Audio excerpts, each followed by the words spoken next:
Iran America ನಡುವೆ war ಏನಿದೆಯಲ್ಲ ಮುಂದುವರಿತಾನೆ ಇದೆ, ನಿಲ್ಲುವ ಲಕ್ಷಣಗಳೇ ಕಾಣ್ತಾ ಇಲ್ಲ.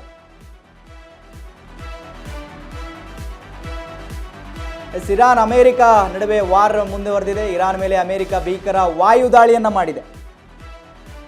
ನೋಡಿ, ಅಮೇರಿಕ ಇರಾನ್ ಯುದ್ಧದಿಂದ ಜಾಗತಿಕ ಮಟ್ಟದಲ್ಲಿ ತೊಂದರೆ ಆಗ್ತಾ ಇದೆ. ಅಮೇರಿಕ ವೈಮಾನಿಕ ದಾಳಿಯಲ್ಲಿ 7 ಮಂದಿ ಸಾವನ್ನಪ್ಪಿದ್ದಾರೆ. ಅಮೇರಿಕ ದಾಳಿಗೆ ಇರಾನ್ನಿಂದಲೂ ಪ್ರತಿ ದಾಳಿ. ಇರಾನ್ ಕೂಡ ನಾನು ಮಣಿಯೋದಿಲ್ಲ ಅಂತ ಹೇಳುತ್ತೆ. ಅದು ನೀವೆಷ್ಟು ಬಾರಿ ದಾಳಿ ಮಾಡ್ತೀರೋ ನಾನು ಮಾಡ್ತೀನಿ. ಕತಾರ್ ಸೇರಿ ಹಲವು ರಾಷ್ಟ್ರಗಳ ಮೇಲೆ ಅಟ್ಯಾಕ್ ಮಾಡಿದೆ ಇರಾನ್.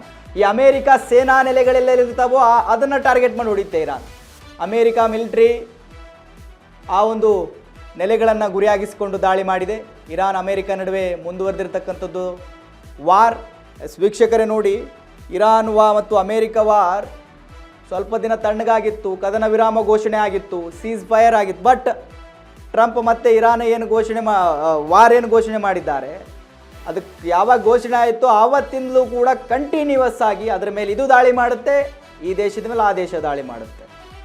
ಇವರಿಬ್ಬರಿಗೆ ಎಷ್ಟು ತೊಂದರೆ ಆಗ್ತಿದೆಯೋ ಇವರ 50% ಜಾಗತಿಕ ಮಟ್ಟದ ದೇಶಗಳಿಗೆ ಆಗ್ತಾ ಇದೆ. ಯಾಕಂತ ಹೇಳಿದ್ರೆ ಕಚ್ಚಾ ತೈಲ ಸಿಗೋದೇ ನಮಗೆ ಹರ್ಮುಜ್ ಜಲಸಂಧಿಯಿಂದ. ಇರಾನ್ ಮಾಡೋ ಕೆಲಸ ಅದನ್ನು ಬಂದ್ ಮಾಡ್ತೀನಿ ಅಂತ ಹೇಳುತ್ತೆ. ಸೊ ಆ ಕಾರಣಕ್ಕೆ ಜಾಗತಿಕ ಮಟ್ಟದಲ್ಲಿ ಇದರಲ್ಲಿ ತೊಂದರೆ ಆಗ್ತಿದೆ. ದಿನದಿಂದ ದಿನಕ್ಕೆ ಒಂದು ದೇಶ ಮೇಲೆ ಮತ್ತೊಂದು ದೇಶ ಅಟ್ಯಾಕ್ ಮಾಡ್ತಾನೆ ಇದ್ದಾವೆ.